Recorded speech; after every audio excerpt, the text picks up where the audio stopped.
Great. Good afternoon, everyone. I'm Arno Kumagai, Vice Chair, Education, Department of Medicine. I have the pleasure of having our chair, Gillian Hawker, give her annual department update. I'd first like to start out with a land acknowledgement. We recognize many Indigenous nations having longstanding relationships on the land upon which we work and live. The University of Toronto's Department of Medicine is present on the traditional territory of many Indigenous nations, including the Mississaugas of the Credit, the Anishinaabe, the Chippewa, the Haudenosaunee, and the Wendat peoples. Today, this land is home to many diverse First Nations, Inuit, and Métis peoples, and we are grateful to have the opportunity to live, work, and gather on these territories.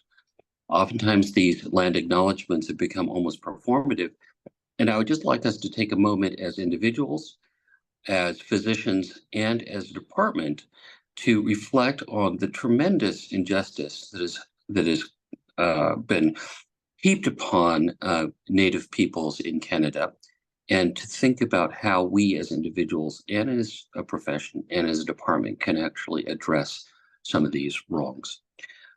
Thank you. At this point, I'll turn it over to Gillian. Thank you, Gillian. Thanks, Arno. Just looking around the Hollywood squares, it's really nice to see so many people that I'll say right away, I wouldn't be here without you guys. So let me just share screen. Oops, you don't want that.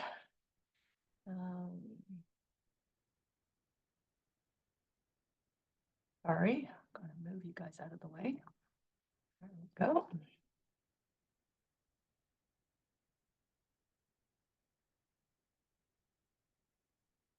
Okay, visible?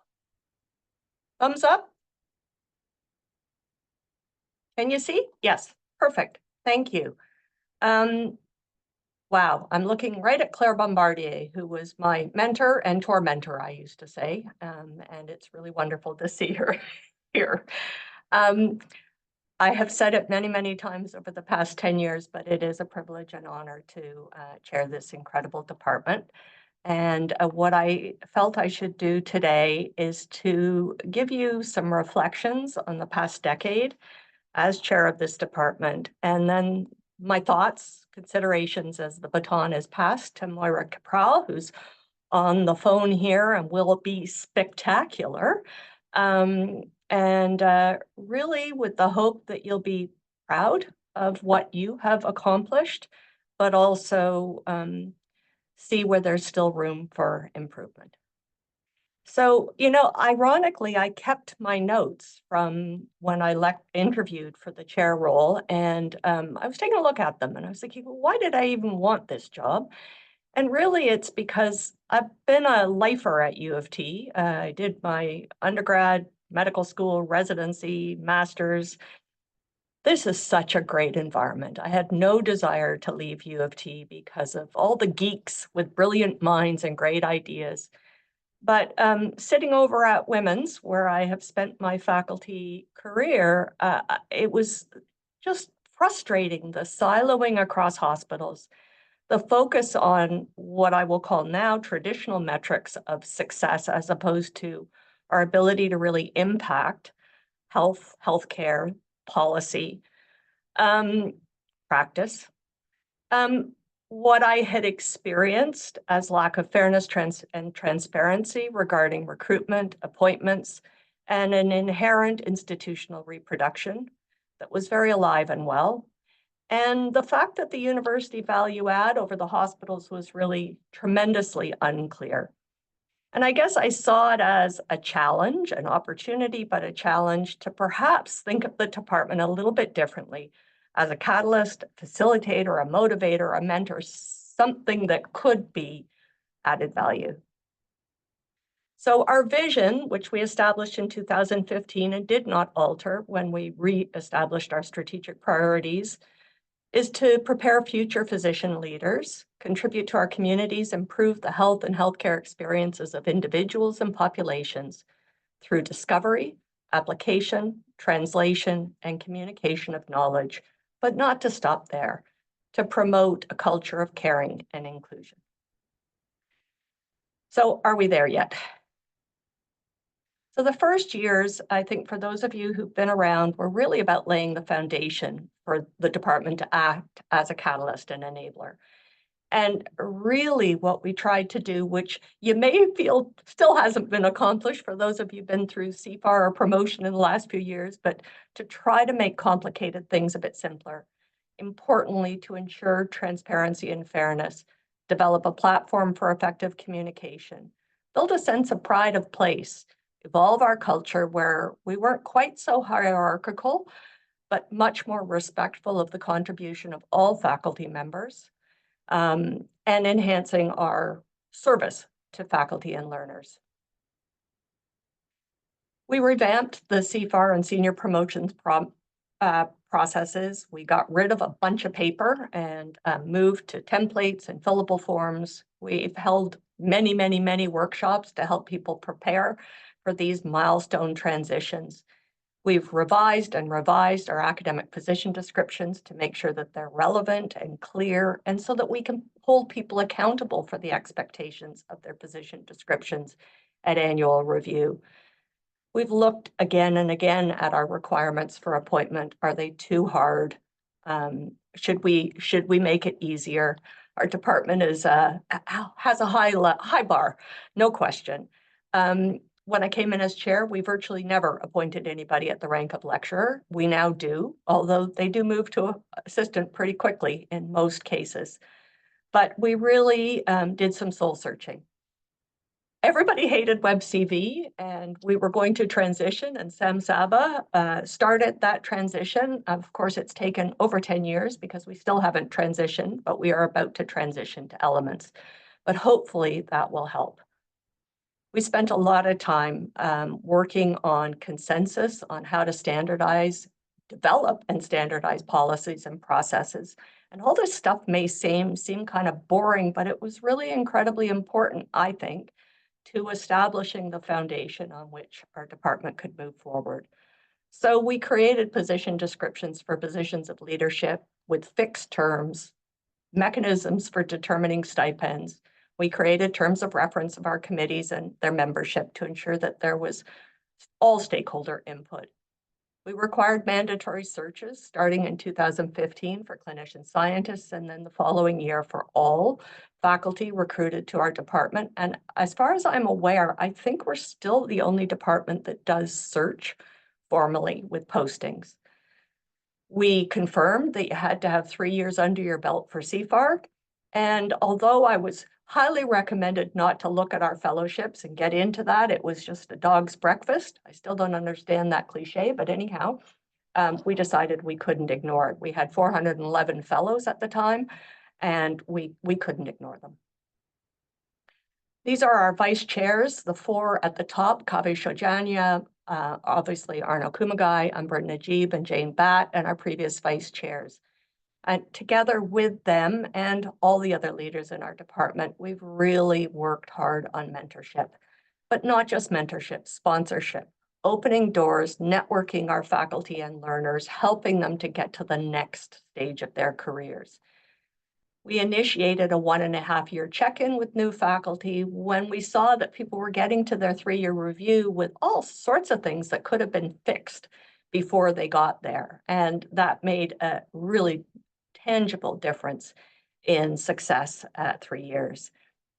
We've started to look at late career transition, probably not as much traction as we all would have liked, but we recognize that this is a challenging time, and I'm getting closer as well. And mid-career too is a challenging time. So we have really invested in mentorship. We've also spent a lot of time on faculty development, coaching, and ensuring our leaders get regularly reviewed so that they can, again, develop as individuals. We initiated startup funding of our clinician scientist recruits, which hadn't been there before, and modified our algorithm for awarding clinician scientist salary support at later career at the insistence, appropriately so, of our faculty.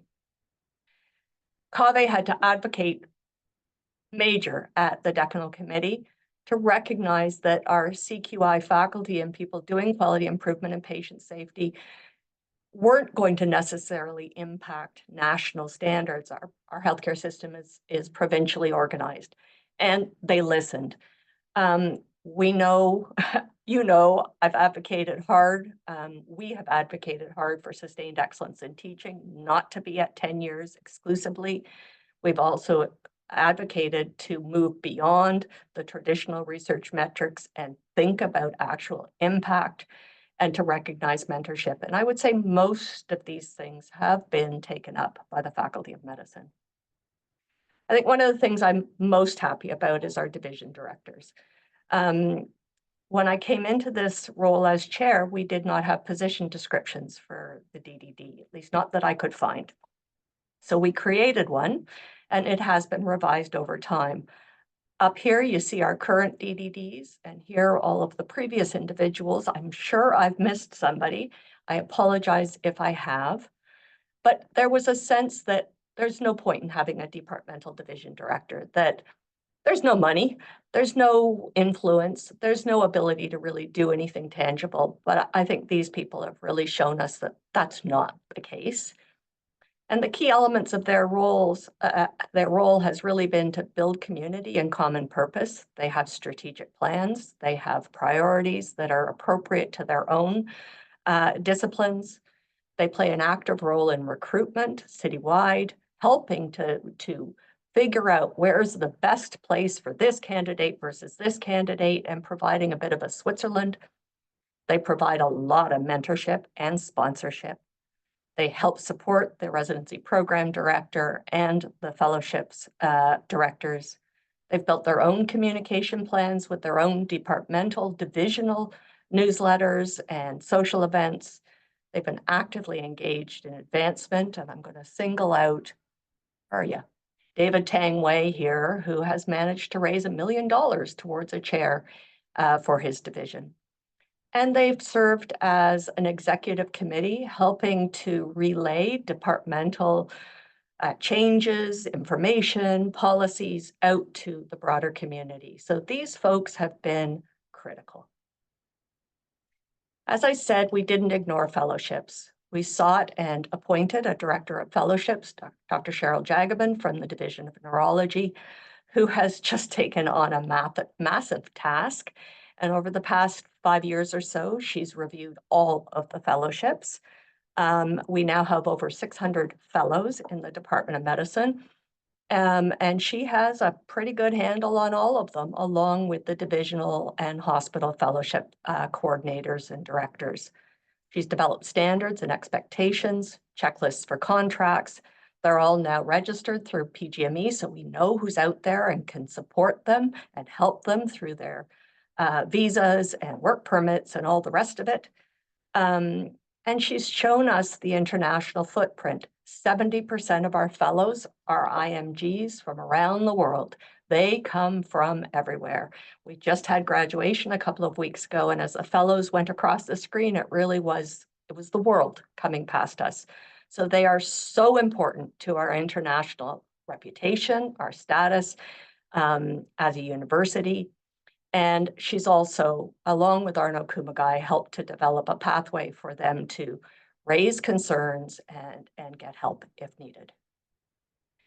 We recruited a communications lead. I can't take credit for that. That was Claire Mitchell, who started about 6 months before I came in as chair.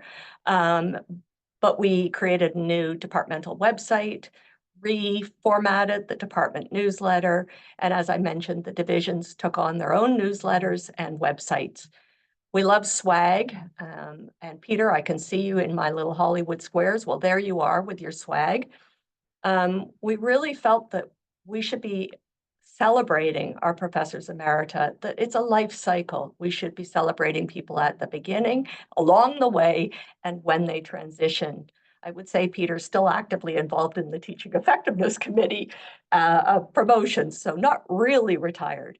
But here is just a great example of belonging. This is the Toronto Medicine Proud, the first time we celebrated Pride as a department, and again, it's been very successful. In both the 2015 and 2017 surveys, we heard lots of comments like this. Brilliant minds are allowed to work here despite bad behaviors, especially if that behavior is only towards some individuals and not all. In other words, a lot of people had experienced unprofessional behavior, but also harassment, intimidation, discrimination. When they were asked why they weren't addressing or hadn't addressed these professionalism incidents, it was because they really didn't know what was unprofessional. Again, we've had a behavior in academic medicine that maybe had become normative. They were also terrified of reprisal, and particularly if they were earlier faculty or among those underrepresented in academic medicine. They also didn't think anything would be done. They felt that it would be a waste of their time and effort, and because of the potential risks, they were afraid to come forward. We established first the Vice Chair Mentorship Equity Diversity in Sharon Strauss, and then revisited the portfolio and renamed it Culture and Inclusion with Lisa Richardson, followed by Umbra and Najib more recently. Working with Arno Kumagai and Rina Patani when she was still pretty early in her career, we started to develop a process for both learner complaints as well as faculty complaints, and an actual process and system for addressing professional behavior. We appointed early career faculty leads to our executive. Sam Saba and Savannah Karchu were the first two. And we started educating faculty on unconscious bias and set expectations of professional code of conduct and required that those be considered at CFAR, at senior promotion, in giving awards, and at appointing leaders. I didn't know this, but we were the only department that was giving a waiver of the 3-year review to senior recruits. We took that away. All faculty that come into our department have a 3-year probationary period. And honestly, in my experience, the mid-career recruits take it very seriously. It has not been a barrier to recruitment. We've had many firsts. We had our first graduation in 2015. Residents were not considered by the university as alumni, only medical students were. It's kind of bizarre, but now residents and fellows are considered alum. But this was our first graduation. It was a great event. We're going to be here this afternoon for our annual day, but it was really great. Started out with just residents. It has blossomed to the PGY3s, leaving core medicine and going to their subspecialties, and to all our fellows as well. And a couple of weeks ago, we were at the Winter Garden Theatre with over 800 people in attendance. We also decided it was time to celebrate our associate professors, and we started having a full annual Associate Professors Day. It's particularly delightful for me to get to see these wonderful people passing through the career milestones in academic medicine. In order to give a bit better orientation to our new recruits, because they really weren't getting recruited or oriented to the university, we started holding a new faculty orientation, and you can see these are previous brand new faculty, and I think you can recognize most of them, giving advice on if they had known what they knew now to new recruits. And probably most meaningful to me personally was our inaugural Summit for Women in Academic Medicine, which was a very painful, emotional, but cathartic event for many of us, and which has continued to play an important role in moving our department forward. We celebrated 100 years from the 1919 Eaton donation, which does represent effectively the first academic practice plan in Canada and really launched in response to the Flexner Report, Academic Medicine in Canada. So this is the Eaton family and all the previous chairs that were alive and well in 2019. And in fact, Fred Eaton Jr. here has just met with us to confirm the family's ongoing support of the department. They've now given many $1 million, and we have now combined those funds to support research in the Department of Medicine. We also saw the 100-year celebration of the discovery and then implementation or treatment with insulin, with 2 outrageously successful events run by these 3 dudes. Gary Lewis, Dan Drucker, and Jackie James. There was a scientific conference as well as a conference for patients and families living with diabetes. It resulted in an amazing $20 million donation from Novo Nordisk to establish the Network for Healthy Populations. And Lorraine Lipscomb from our department is the inaugural director, and Beju Shah is one of the 3 chairs that's been appointed with these funds. And then in fall of 21, we were incredibly proud and excited to see Dan Drucker acknowledged with the Canadian Gairdner International Award. Here he is with his son, who is a dermatologist at Women's and also a clinician scientist, Aaron. That was just a great year despite COVID and being virtual for all of it. We've celebrated 20 years of the Master Teacher Program under the leadership of Danny Panisco, who has just retired. Danny founded the Master Teacher Program based on the Stanford program. And when I was just thinking about Danny, I noticed he's basically run every departmental award he could. He is a master clinician. He's been awarded for mentorship, teaching, education over the years. And what the external reviewers of the program said is that the leadership is knowledgeable, passionate, and energetic. The duration, content, and format is well aligned with the goals of the program and the department. And the community of educational practice with ongoing mentorship is a particular strength. So major kudos. And we are now transitioning Danny's role to Jeff Watson, and Umbrin will help with that transition. We also saw 10 years of the academic position description, clinician in quality and innovation. Initially started by Wendy Levinson and Kaveh Shojanya, who was the director of QI and became our vice chair of clinician in quality and innovation.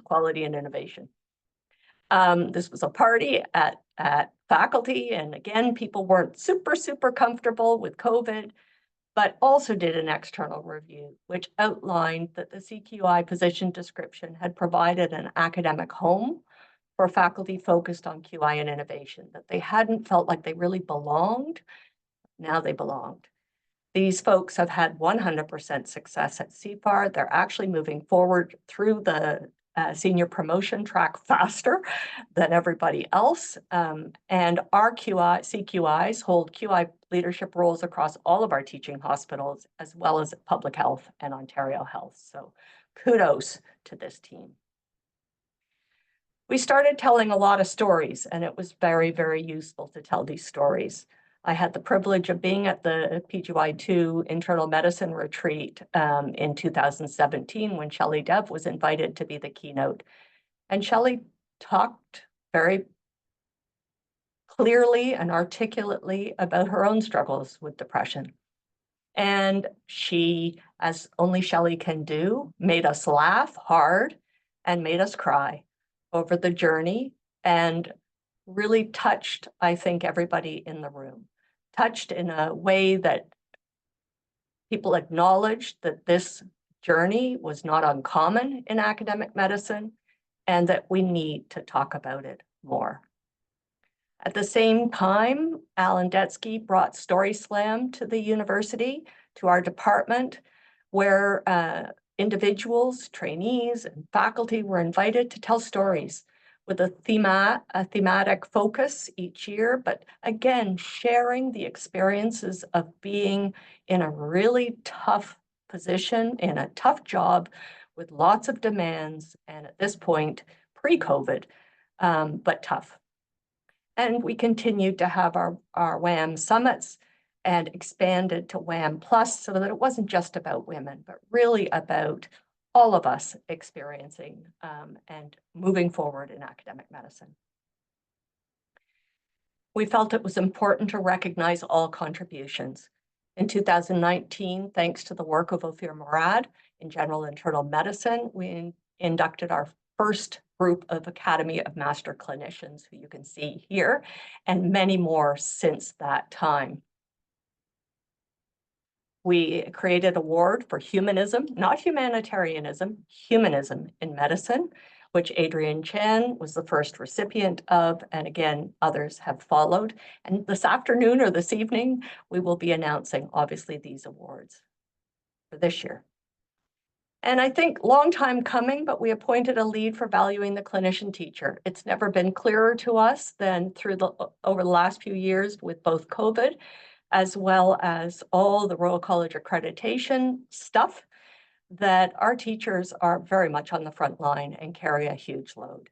Tina has come into this role with a bang, and now produces with her incredible team a teacher tribune monthly, which focuses on teacher profiles and provides incredible resources. She's also been an incredible advocate for our clinician teachers and moving them forward in the academic journey. In 2018, we had our 5-year external review. Katrina Armstrong came from the Mass General at Harvard and Grady Maneely from UBC. In brief, they said that we were highly regarded by the most qualified candidates for academic positions in the country and continue to recruit talented leaders from peer institutions. We're by best in Canada by order of magnitude and in the top 10 departments in North America. They didn't read the stats because we're better than that. But anyhow, it was pretty nice. They felt we were recognized leaders in medical education and particularly pointed out the leadership and innovation of our educators in creating person-centered care curriculum, the outstanding scholarly productivity, the stunning, quote, progress in quality and innovation, and the remarkable strides we had made in educating stakeholders about the importance of equity. They did make a number of recommendations. I'm not going to read through every one of these. Suffice it to say that our recommendations 5 years later include several of the same things because they're not under the control of medicine, such as the harmonization of ethics and contracts across sites, which I think has been on the to-do list since I came on faculty. But several of these things were critically important at the time. Developing alternative staffing models with hospital partners to balance workload and education. Under the General Internal Medicine Division, there was already a clinical teaching unit task force reworking how IM training and CTU training would occur. Lots of interest in making sure that we sustain basic scientists in medicine, which has continued to be a challenge, and I'll come back to that. Investing in mentorship and advancement of our QIers, and continuing with our EDI efforts and tracking results. I would say the second 5 years have been quite tumultuous. There have been a few good things. We did have time to revisit our priorities, to really narrow them a bit, to focus on, again, culture, models of learning and care for the future, which I still think we've got work to do on, but we are seeing a very different healthcare environment than even 5 years ago. Huge volumes of patients, complex patients, many more drugs, and way less primary care. Our status as scholars, with a focus again on making sure that discoveries and new knowledge get to the patients and providers who need them. And then finally, I think we were prescient in some respects. This was before COVID and before the Me Too movement and all the rest, that we talked about engaging in transformational change. Highlight of 2019, the Raptors won the NBA championship. Toronto had a fun time celebrating with the parade. I seem to recall there was some violence too, but mostly it was a really wonderful event. But thereafter, things got challenging. There was the murder of George Floyd in 2020 that sparked massive racial justice protests, and the discovery of unmarked graves at several residential schools across the country. We knew that there were major issues with racism, discrimination, harassment, and social media had become a major platform for this. During COVID, we had many faculty who were victimized in their roles, either as IPAC leads or people in on the scientific table. So it was a difficult and challenging time of unrest. And on top of that came COVID. COVID was really, and I love this picture of Michelle. She was showing me around her tent put up by the Armed Forces on the campus of Sunnybrook. Our department shone in a different kind of way during COVID. We didn't have a choice, really. Our department was really on the front line in terms of the emergency departments, inpatient medicine, and the ICUs. Also in the media, providing critical information to the population, serving on the science committees, scientific advisory committees, really in every way, shape, or form leading. I think our infectious disease colleagues really stepped up and showed us how critical they are, and how we can't function really as a society without them. And we saw that the experience of the pressures of COVID were not similar across everybody, that people had very different experiences. We had a lot of early career faculty leave because they had elderly parents in other parts of the world, and they really felt they had no choice but to go and care for those people. I love this picture because it just, everybody was trying to function in a topsy-turvy world. And I'm so grateful for all the work that got us out of it. And out of that chaos came innovations in teaching and care. One in particular that is still ongoing is Long-Term Care Plus, but also practical considerations for implementing virtual care and physical medicine and rehabilitation. The PM&R folks were way out ahead of everybody, along with neurology that was validating neurologic exams and really doing incredible work. But then came the Royal College. In the fall of 2020, we had a review of all of our programs. They decided that the internal medicine core residency program, with about 75 residents in each of the first 3 years, would go on notice of intent to withdraw accreditation. This is the middle of wave 3. They didn't tell us initially. First, they said, we'll be back in 2 years. That was fine, but they changed their minds in May of 21, while we're in the middle of COVID. The GIM redesign that the task force I mentioned a minute ago was finally getting fully implemented. That was good, but there was a lot of work that had to be done to address the issues that were raised, largely with respect to balancing huge volumes of patients in the middle of a pandemic with learner needs and experience. I just want to acknowledge all of our program directors. This was not work that was undertaken by the internal medicine program alone. This required our full department on board. And the reason for that is that the internal medicine residents rotate through every single specialty. We created an independent task force co-led by Kevin Emery and Michael Alfasi to provide us recommendations. We did a lot of work. We developed new policies and processes regarding attending and provided education to faculty and learners on giving and receiving feedback. Our PICs and Moira Capral and her GIM division lead role really worked hard to build capacity. They created resident independent units, hospitalist training programs. They hired hospitalists. The department created a new academic position description, the academic clinician, to increase our ability to provide clinical care. And we provided $2 million across our CTUs to help improve the environment, provide supports for the residents. And this really was everybody pulling in the same direction.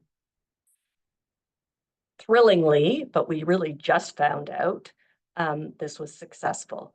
The reviewers' comments, and Arno's probably got them embellished in his brain, but basically they were so astounded, really, at the ability to address the areas for improvement, AFIs, and the engagement of the whole department in this turnaround. They told us that the residents they interviewed were proud to be here, faculty were engaged and supportive of the residents, that the formal teaching was universally seen as high quality, the leadership of the program was strong and well supported, and that they would be back in a couple of years.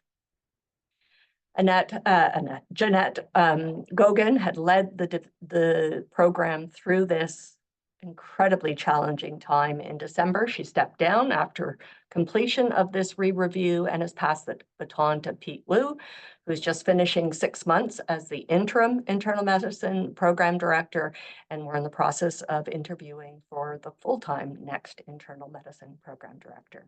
Thank you, thank you, thank you to Pete and Jeanette. We did decide to get political. The Royal College was driving us nuts. One, over competency by design, the rationale of which was we couldn't use the spending time in training as a surrogate for actually learning what you need to do. But the creation of the competency by design and EPAs, or entrustable professional activities, was not feeling good. And we basically asked, is CBD achieving its goals? And if so, at what cost? There was also a lot of unhappiness around the whole accreditation review process. After the CAN era accreditation revisions were made, 5 internal medicine programs across our country were put on notice of intent to withdraw. We also sent a letter to the Royal College questioning the timing, the process, and the impact, particularly on the demoralization of our faculty who are already suffering, and the negative impact on the relationship between faculty and learners. We have had responses. There have been summits that have been held by the Royal College. We are seeing some movement, not enough to my liking, but still we are seeing some response. But I think it's a demonstration of how important this department is in terms of steering the ships that are around, and that we have to keep pushing. So this brings me to our most recent review. Seth Landefeld from the University of Alabama at Birmingham and Anita Palapu from UBC came and did our last review. Their summary was that we have an extraordinary department. In fact, they called us unicorns. They felt that we were so unusual. They described teaching and education as exceptional. They expressed that both undergraduate MD and PGME learners valued the educational experiences received and the high quality teaching across every site. And they applauded the respect for and support of our teachers with evidence of success through promotion. They lauded the scope, quality, and relevance of research, especially given the pandemic, and underscored how all faculty were seen to contribute to scholarly productivity. And this is something that I think is very unique to U of T. Our teachers, QIers, educators, investigators, scientists, administrators, everybody has a scholarly perspective and produces scholarly work. They were very impressed with our CSTP program and our incredible CSTPs, currently run by Mamata Bhatt, but previously by Rob Chen. And our ability to attract and develop talented and committed trainees and junior faculty, and then our support of them to develop them as leading faculty. And they felt that, again, that was unusual, that few departments had that track record of growth and development. If you look at these CSTP students, trainees in 2017, most of these people are on faculty and doing incredibly well. I'm not going to spend a lot of time on the research output, just to say that based on the 5-year period that they were reviewing, our productivity had gone up significantly despite COVID. Our citations per publication had gone up 270%. But probably more importantly, what we see here is that when U of T was ranked 3rd as for health sciences research in 2023, we make up almost 40% of that health sciences productivity, not of the Faculty of Medicine, but of the whole University of Toronto. We are critical to the success of the University of Toronto. You are critical to the success of the University of Toronto. And we need to continue to lobby for the support we need to continue to be where we are. They also lauded our quality and innovation portfolio. They noted that the CQI faculty have been critical to healthcare improvements, new models of care, overall healthcare delivery, and clinical informatics, impressive strides in faculty development and residency education, and impressive scholarly output. They commented on the incredible thinking, policies, and operational changes and programs, deep passion and commitment to wellness, EDI, and mentorship, mutual respect, compassion, integrity, and inclusion that was represented by the culture and inclusion portfolio. And they felt it was a model for other departments. They had asked us 5 years ago to track our results. Oh, and I haven't shown you the whole bottom line here, but we have tracked our results. We've looked at the diversity of our senior leadership. We've looked at the proportion of faculty who are women. We have looked at the proportion of our faculty that consider themselves, self-identify as underrepresented or from an underrepresented group based on gender, race, ethnicity, immigration status. We've looked at the proportion of women who are full professor, who are clinician scientists, et cetera. And the bottom line is, and I know you can't see this, but I'll put the slides up on the website, is that all of these things have improved significantly over this 10-year period. When I started, we had 36% of our faculty were women. It's 43% as of right now. Yes, that's partly a whole big culture change in medicine. It's happening everywhere, but the changes we were seeing prior to this 10-year period were not much. So we have an incredibly rich environment, but they did address and identify threats to the academic mission. Over 50% of our faculty who responded to our 22 survey told us they had significant symptoms of burnout. They commented on the incredible efforts of our CTs and how little they're recognized by the Faculty of Medicine in the decanal process. They questioned CBD, lots of work, unclear value. And they commented on how important our fellows are, but the high cost of living, registration fees, re-enrollment fees, just making it difficult for them to manage and get by.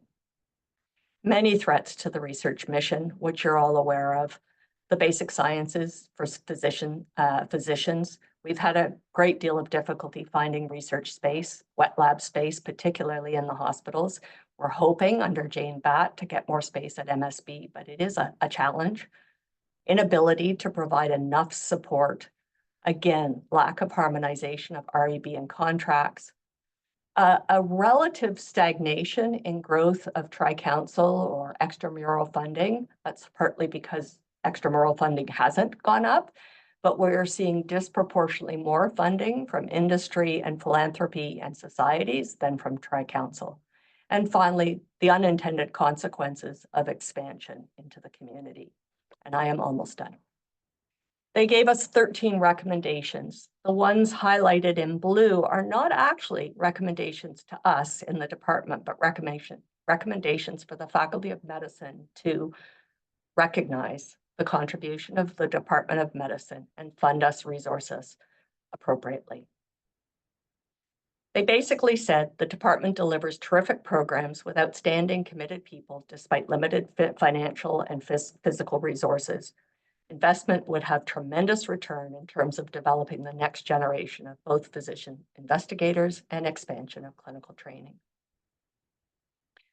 Of course, the next step in terms of these recommendations fall to Lisa Robinson, who is our incoming dean as of July 1st, and Moira, who will step in as chair in September, with Arno covering the summer. I think we've done some very serious stuff about which we should be proud. It has been a tough last few years for sure. No question, it takes a village, and there's no way I've put all the people on this screen that have contributed, but we've had 3 very strong business directors, starting with Claire Mitchell, Margaret Ma, and now Carrie Bailey. I am so grateful to the engagement and involvement of so many people, most of whom receive no financial support for all the activities that they do on behalf of the department. We had a staff of about 20 when I started. We have over 44 staff now. We're still understaffed relative to the size of our department, which has gone from approximately 700 full-time faculty in 2014 to almost 1,000 now. But these are incredible people. incredible people who are at every event and work quietly and seamlessly behind the scenes, not so behind the scenes. If you come to our event tonight, you will see them in flesh and bones, and I am so grateful. So I want to leave on a bit of a, I don't know, a sad note, because when I think about the future, I'm mostly, while I think this department is just the bee's knees, I'm dumbfounded by the behavior of faculty and learners in the past little while. We sent an email out at the beginning of this week to remind everybody about our responsibility to code of conduct. I'm going to read this so that I don't err in my speak or misspeak. While we've had much to celebrate as a department this past year, we've had 8 months of enormous strife among our faculty and learners. There's been a tangible rise in anti-Semitism in Toronto, with growing fear that we are seeing history repeat itself. Our Jewish faculty and learners are afraid. Our Muslim faculty and learners are also afraid, especially those with close ties to Gaza. And everyone, our whole community, is hurting. Repairing these relationships and restoring the working and learning environment to one of collegiality, collaboration, and inclusivity is challenging, but we don't have a choice. It's what we have to do to preserve and build what we've accomplished, and it's the right thing to do. If there's any group of individuals with the capacity to do this difficult work, I know it is the members of this department. As clinical faculty members, residents, and fellows, we're bound to the professional standards established by the college, Temerity Faculty of Medicine, and our sites where we work. Professionalism is critical to the delivery of high-quality patient care and building positive relationships with patients, colleagues, and learners.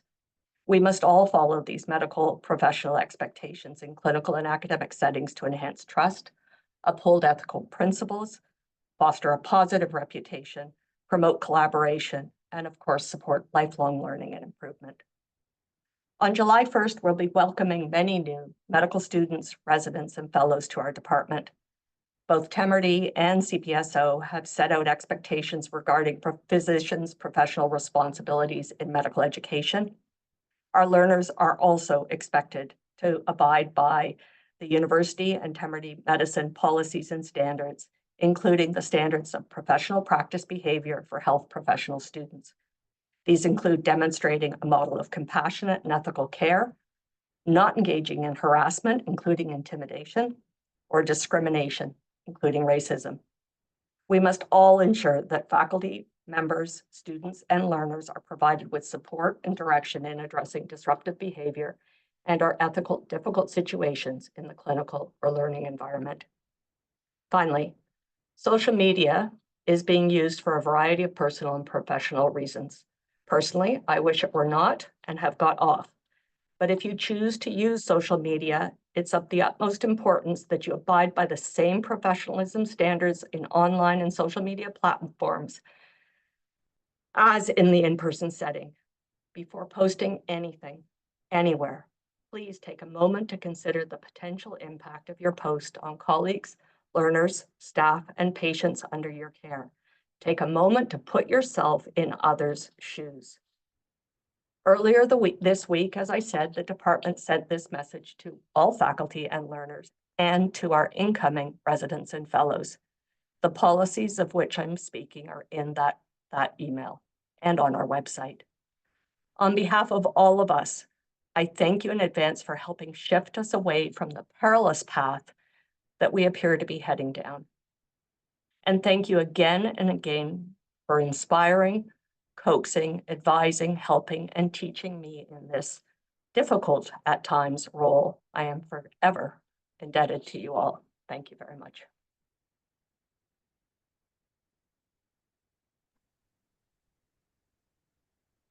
Thank you, Gillian. If there are any questions to the audience, you can raise your hand or we can put it in the chat. Thank you. There's also Ramona says to please be reminded to complete the evaluation. Thanks. Sandra? Gillian, that is a really amazing overview. I mean, very inspiring, but also your final remarks that are very sobering in a time of, tremendous strife. What I wanted to do is also highlight something that I joined a bit late because I'm in the clinic. I wanted to highlight the role of the Institute for Medical Sciences. I don't know if you mentioned it, I because did not. it's kind of a unique way that clinicians with various backgrounds can actually end up having the opportunity to supervise master's students and eventually even PhD students. And I think it's a real treasure of the University of Toronto that it exists. And I just think it should be recognized as a way that allows a pathway for mentorship, formal graduate student mentorship at the University of Toronto. And I think it's fairly unusual, fairly unique. And it's been around since the 1980s, I guess. And it's allowed us as clinicians who might not have PhDs in epidemiology, et cetera, to still explore and train in new ways our passions with the benefit of the students that we get to supervise. So I just wanted to have a shout out to the Institute because I think it's terrific. Actually, I'm so glad you've made that point. I'm a clinepier, and Bombardier started the clinepi program, so I'm always aware of balancing IMS and IHPME because we're kind of 50-50. But I think under Ming Yao, over the past decade, he's about to also finish his second term. IMS has moved along beautifully, and I see wonderful collaboration and integration between them and between the hospitals. And I'm hoping a member of our department will be the next IMS director. So I completely and utterly agree. IMS is a gem. They just had their external review, which was superb. So thank you, Sandra, for raising that. My pleasure. Somebody else had their hand up. Now I can't see it.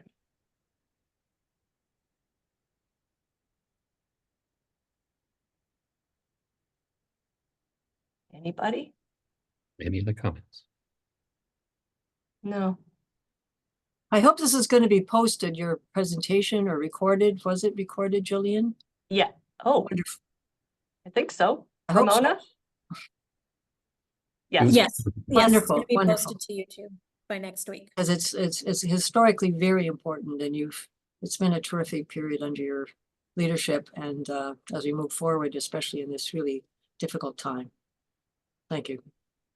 Thank you. Barry. I just want to thank you, Gillian. Under your leadership, it really felt like we were all playing for the same team.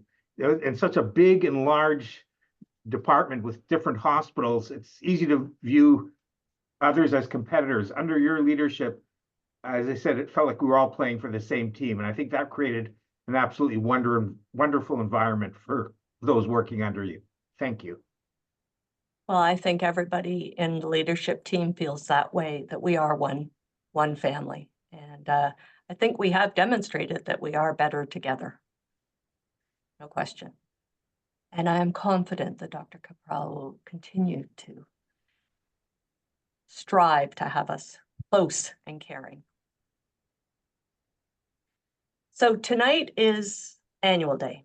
We have had a number of faculty indicate that they are not comfortable on campus, and I completely and utterly understand that as the encampment. In fact, I thought the decision at the courts about the encampment was going to happen today.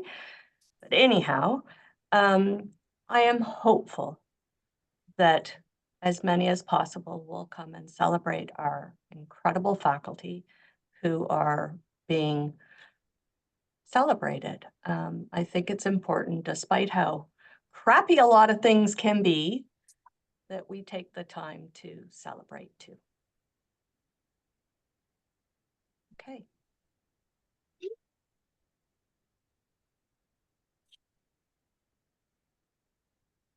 Other comments, questions? A lot of comments in the chat. Gonna make me cry.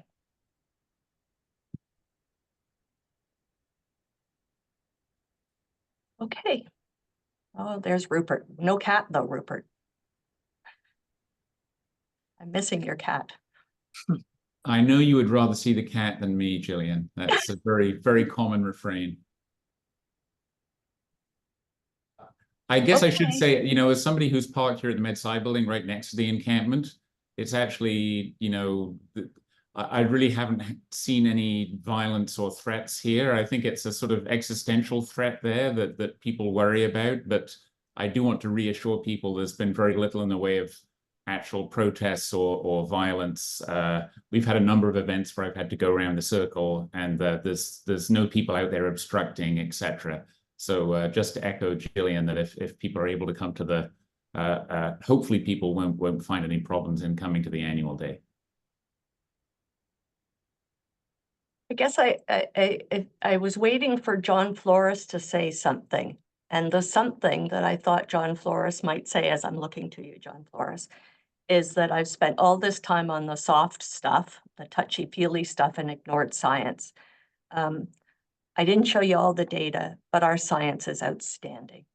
And that's one of the beauties of this department, that it's like other chairs are trying to fight to get people to produce.